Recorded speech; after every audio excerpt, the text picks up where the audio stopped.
Hi guys, how you all doing? So I've got a autumny design today, or at least heading that way. I'm gonna go for the more muted tones. I've enjoyed the summer sets and I've enjoyed the pigments, but I am looking forward to the autumn sets with it being my favourite season. I've even been looking at my acrylics. I haven't done an acrylic set in a while, but I have a lot of beautiful autumnal shades, so I am thinking of getting those out. I just struggle a bit with my hand and getting the nails in it, but we'll have a look. So I'm using my Nail and Beauty Excellence gels today. I will put all the colours in the description box because I am voicing over with my microphone. Hopefully there is a difference in volume. So I don't have the gels right in front of me at the moment. But I do believe this one's called Era. It's from one of the collections. They're like really, really muted shades. Perfect for the transition into autumn if you're not full on wanting to go for the browns and the golds and the coppers. So 3 of the nails I'm doing in that, and then I'm taking 2 of the other shades for the other fingers. One of which is this beautiful purpley blue. And I think I do the other one in a brown. I don't quite remember, and we've not quite got there yet.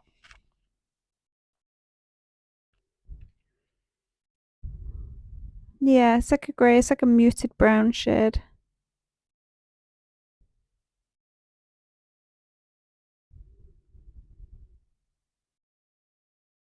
Yep.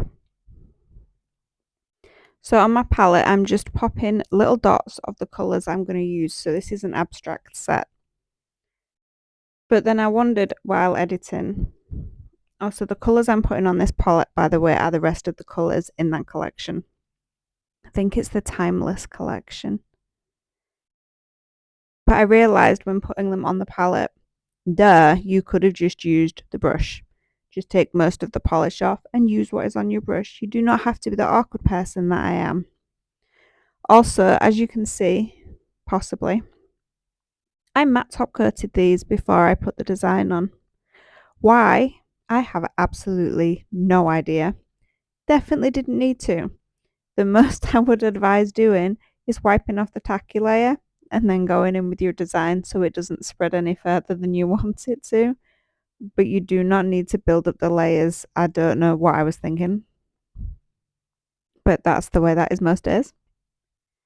So just you're not looking for like perfect circles or perfect rectangles. They're just splotches. And I'm going to flash cure in between so I can put them right up to one another or so I can layer them over. If you are going to layer over slightly so they slightly overlap, the only thing I would say is full cure the colours because with the added pigment over the top of that, those sections may not cure properly, especially if you're doing them on yourself or on somebody else. If you're doing it on tips like this, which I'm just using to film and then photograph, technically doesn't really matter so much.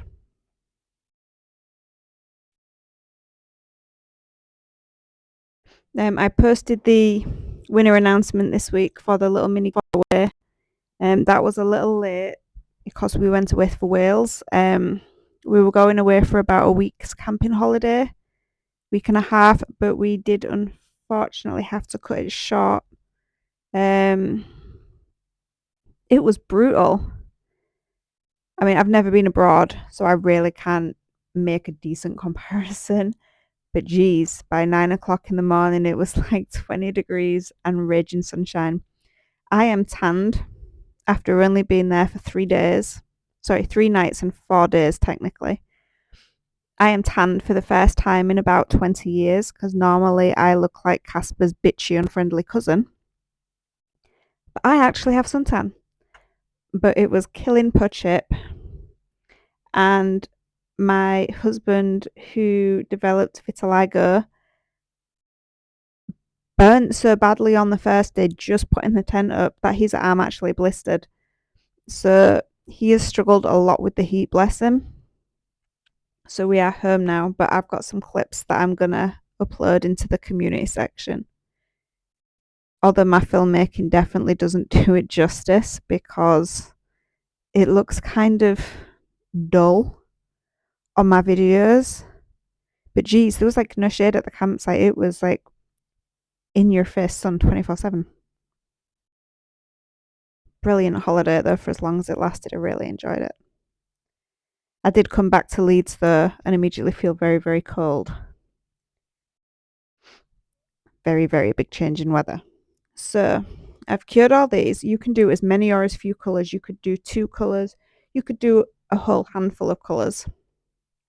So I'm removing the tacky layer from them because I'm going to be sticking foil down, which I admittedly had a bit of trouble with.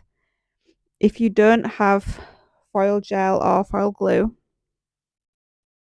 you could now matte top coat over this, give it a buff, and then go in with a bit of no wipe top coat, form another irregular splotch, cure that, and then put chrome on top of that.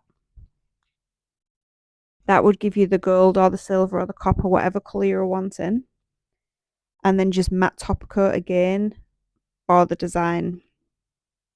Because it's easier to paint the design on top with the gel paint on like a matte surface than it is a shinier one. This is a little Hona Get Tacky pot that I can't remember where I picked up. It isn't bad. I'm not sure whether I'm just not using it right or I just have crappy foils because sometimes it can actually be your foils and not your glue. Definitely took a bit of working with. At one point I was fairly good at foils and then I kind of lost the hang. I don't know what went wrong. I think it's just one of those things you need to practice with. But either way, chrome or foil. So I have matte top coated this after that. And then I'm going in with my metal paints. So you want to start at the bottom of your nail. So I call the bottom like the end and the top of your nail is where your cuticle is. I know a lot of people call that the other way, but just for clarification. So you want to be starting at the bottom.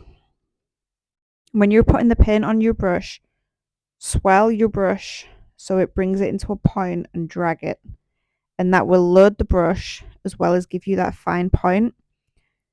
So you don't want your brush, you start with your brush flat on the nail, but as you pull it towards, you lift it off. And that will give you that very tapered point.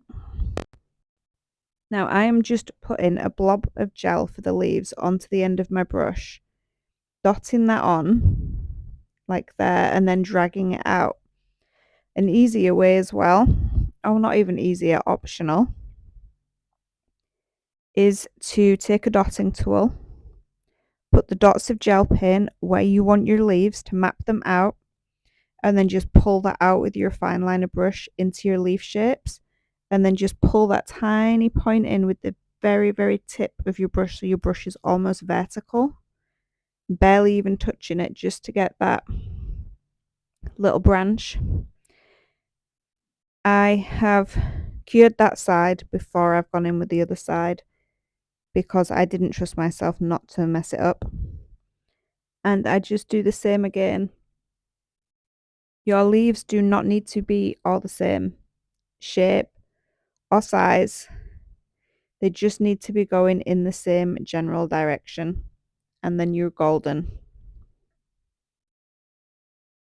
You can make your leaves as plentiful or as sparse, and as big or as small as what suits you. So these little leaf pictures I have actually taken from Pinterest. I have a bajillion Pinterest folders, one of which I think I labeled as like fine line nails. And there's basically bucketfuls of little line plant drawings like this, which are useful inspiration for putting onto nails. But this one is quite repetitive. It is just dotting and then dragging and shaping to where you want. I am using an extremely fine brush for this, but I have also managed it with thicker brushes. It's just a case of using the very, very tip and keeping your brush almost entirely upright. So you're maybe using the 5% bristles on the very tip of the brush rather than the belly and the rest of it.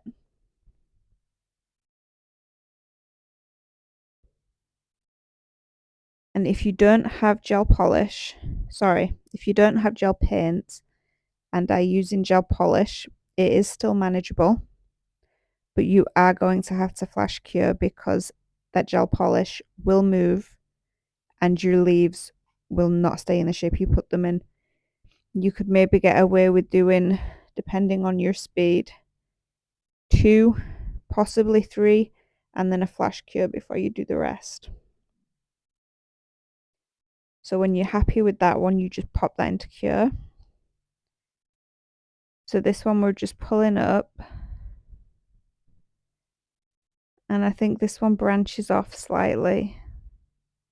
I can't remember what order I put them in.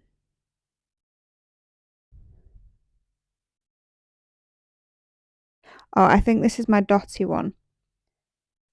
So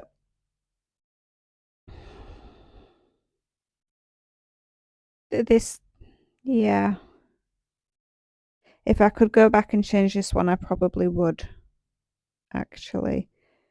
So you want to bring some branches off that one, still keeping them nice and thin.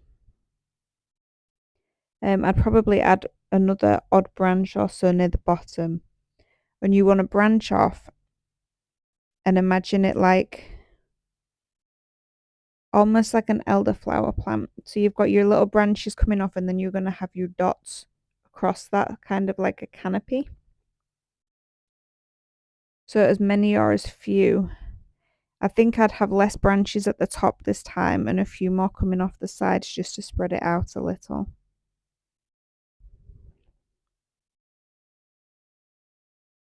But keep going until you're happy. If you run out of paint on your brush when drawing your longer lines, put a little more on, but don't start where the line broke off. Start a bit further down so you can pull it all through and it'll give you that smoother line.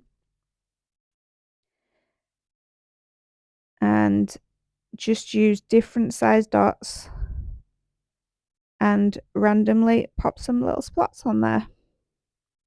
Again, as many or as few, and as many big ones or little ones or tiny ones as you like. I have a couple of different sizes there.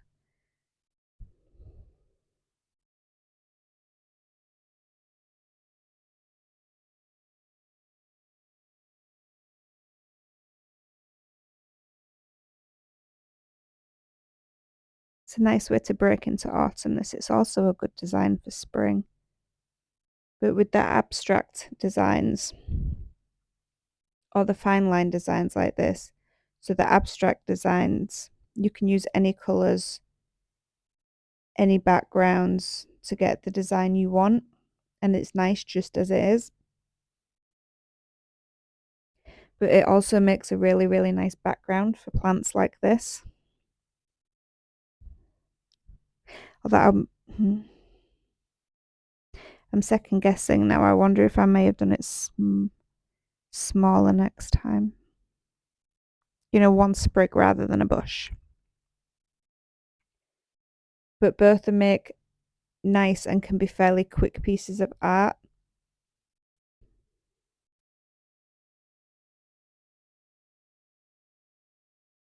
So this is another fine one. I'm just deciding where I want my tree to go.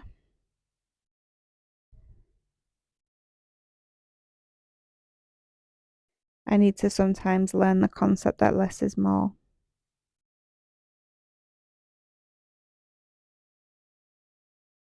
And these ones I'm doing just longer leaves. So I'm kind of just putting a splodge on and then wiggling my leaves to where I want them. But some nails like this, they just make really nice backgrounds, the abstracts especially. I've seen some sets lately where it's almost tone on tone stamping. So, like maybe like one shade lighter or darker. So I saw it on like a beige nail with a really, really super pale brown stamping layer over that. And then some chrome details on top of that. And then an actual design on top of that. And it sounds like really messy and really full. But the shades all complemented each other and it just gave a lot of depth to a nail.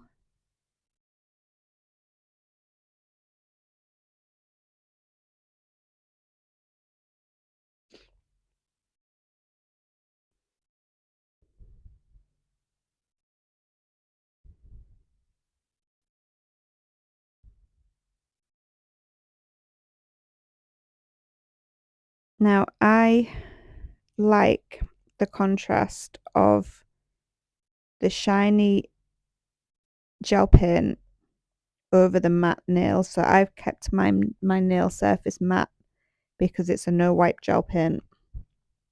But after this design, feel free to top coat. So I decided it was a little bare with just the leaves, so I popped some dots in there. Dots like glitter, just to add that little something extra and fill in a nail sometimes. So thank you for watching, guys. Hopefully you like the set and hopefully you give them a try. They can be done in many different combinations of colours, styles, shapes, and not quite ingredients, but stuff. And I hope you like how they look. If you've enjoyed it, please leave a like.